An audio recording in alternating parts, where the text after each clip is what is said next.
Boa noite! Nosso trabalho sobre PCR, reação de cadeia polimerase. Quem vai estar apresentando sou eu, a Aninha, o Andrei e a Júlia. Então a gente vai falar sobre, vou dar um pouquinho da introdução, né?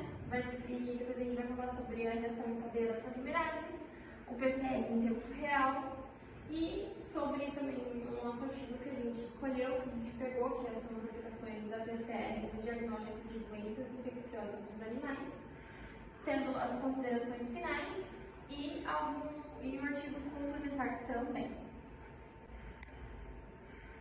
Então esse é o nosso artigo das aplicações das técnicas de PCR no diagnóstico de doenças infecciosas dos animais, escrito pelo Johnson Joaquim com a Ana Caroline. E a introdução um pouquinho do PCR, né? Foi inventado pelo Karen Lewis em 1983, e a reação da cadeia polimerase é uma técnica capaz de realizar a amplificação de um segmento específico do DNA dentro de um gene. As cópias são realizadas através da utilização de elementos básicos do processo natural de replicação.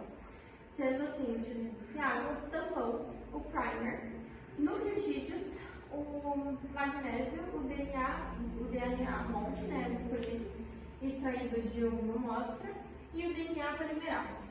Os primers, eles é uma pequena sequência do DNA ou do RNA que serve como ponto de partida para a replicação do DNA. O objetivo, agora falando do artigo, o objetivo do trabalho que eles fizeram é trazer uma atualização sobre a reação sobre o PCR, sendo que é uma técnica bem diferente aí da biologia molecular e tem sofrido diversas adaptações aí ao longo dos anos.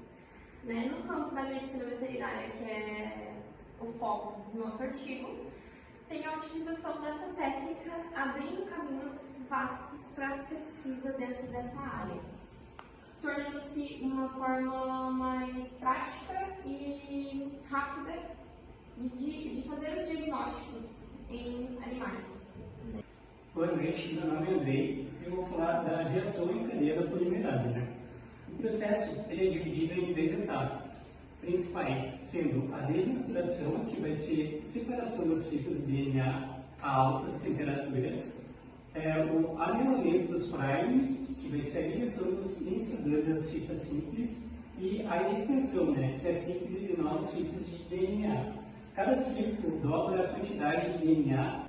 São necessários de 25 a 40 ciclos para obter uma amplificação eficiente. A temperatura ideal para cada etapa vai depender da composição dos primers e da TM. Bom, a técnica é amplamente aplicada em genética, o diagnóstico de doenças na medicina forense e na microbiologia, e ali ela vai existir ainda a PCR multiplex, que é onde diferentes fragmentos de DNA são amplificados simultaneamente usando múltiplos pares de primers, o que traz a economia do tempo, reagentes e as amostras, além de permitir a detecção de múltiplos micro-organismos em uma nova reação. Bom, o PCR em tempo real.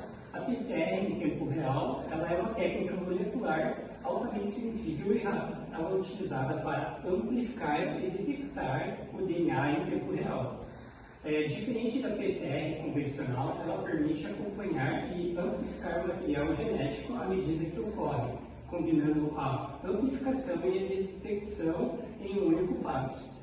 Essa técnica exige um equipamento especial que integra um termociclador, onde vai ter sensores ópticos para detectar a fluorescência e um software para a análise dos dados, onde são utilizados 2 sistemas, que é o TechMan e o SYBR Green. Então, as aplicações da PCR no diagnóstico de doenças infecciosas dos animais.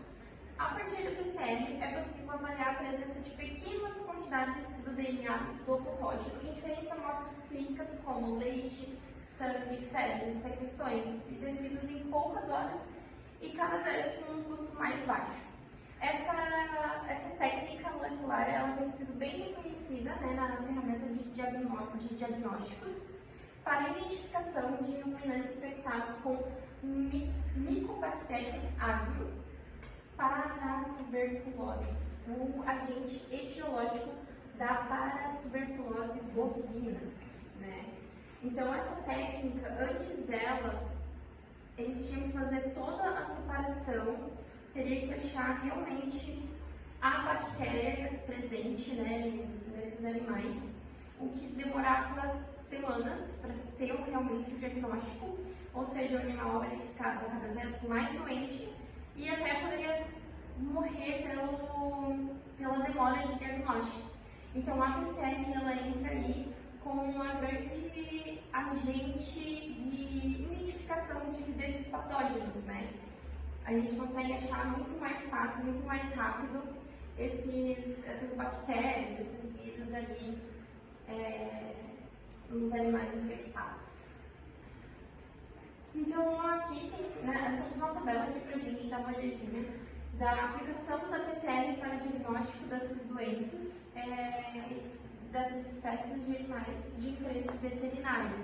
Então, a maioria dessas doenças, elas conseguem ser facilmente descobertas, diagnosticadas com a PCR, né? Então, a gente tem em aves aqui a micoplasmose, a clamidioidiose também, que mostra também os agentes etiológicos, a amostra clínica. Então, aqui, por exemplo, na micoplasmose, eles conseguem tirar uma amostra do pulmão, da traqueia, do tecido que eu havia falado antes. Deixa eu ver aqui. Esse daqui é das aves, né? Então, a anemia infecciosa das galinhas é um vírus da anemia que dá nas galinhas. E ali eles conseguem fazer o diagnóstico a partir do sangue, do baço, do fígado. Então, aqui eu tenho mais um pouquinho da nossa tabela, onde a gente tem os bovinos, os cães, os gatos, os equinos, os suínos. Então, a gente tem até aqui nos suínos a influenza, vírus da influenza A, onde a gente consegue descobrir a partir do pulmão, né, e a partir do nariz do corpo, né. Então, tem muitas doenças que elas conseguem ser identificadas só a partir da PCR, que ajuda muito no diagnóstico desses animais. Meu nome é Júlia, eu vou falar sobre as considerações finais. Então, o PCR é uma método laboratorial que permite produzir quantidade de fragmentos específicos do DNA a partir de uma pequena quantidade de material genético. Além disso, as variações do PCR tem como PCR multiplex, unested e em tempo real. Também temos os avanços generalizados, que no ensino o PCR tem sido fundamental no diagnóstico de pequenas doenças infecciosas em animais. Benefícios chaves é a capacidade do PCR de detectar agentes infecciosos em poucas horas, mesmo sem a necessidade de micro-organismos visíveis na amostra biológica, o que torna a ferramenta extremamente valiosa. O artigo complementar é a utilização de técnicas de PCR na detectação de tuberculose no monitoramento de saúde de primatas não humanos de cativeiro, uma revisão de literatura. Então, a tuberculose ela tem uma origem antiga de 4.400 anos atrás, tendo com evidências em corpos mumificados. Ela também foi conhecida como peste branca na época da peste negra. Ela também teve uma introdução no Brasil com muitos casos, tanto que a BRICS, que é a Brasil, Rússia, Índia, China e África do Sul, concentram 49% dos casos mundiais de tuberculose e 60% dos casos de tuberculose multiresistente. Então, na tuberculose, a gente tem a infecção inicial, os bacilos sobrevivem e multiplicam-se no macrófagos. A infecção latente, que é a fase em que o sistema imunológico contém as bactérias em granulomas, e daí ele começa a ficar com esse pontinho mais branco, assim, no pulmão. E daí a progressão para a doença ativa, que são os granulomas crescer de forma massiva, e a doença pode espalhar para os outros órgãos, como baço, fígado e rim. Tuberculose em primatas não humanos, então os macacos mais velhos eles são mais suscetíveis a ter a doença. A doença pode ser, como eu mostrei anteriormente, crônica, progressiva ou na fase latente, né? E o contágio ocorre principalmente no sistema respiratório e digestivo.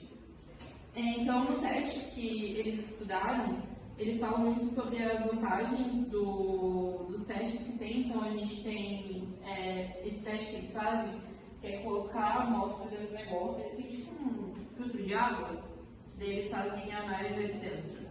Esse é o teste de higiene expert, que é uma técnica que tem sido muito estudada, e os benefícios dela são a automação e um único cartucho. Então, como eles têm um cartucho que eles colocam as coisas, então não precisa de um monte de coisa para fazer. Então é só colocar ele como se fosse um filtro de água, um copo, um filtro de água, sabe?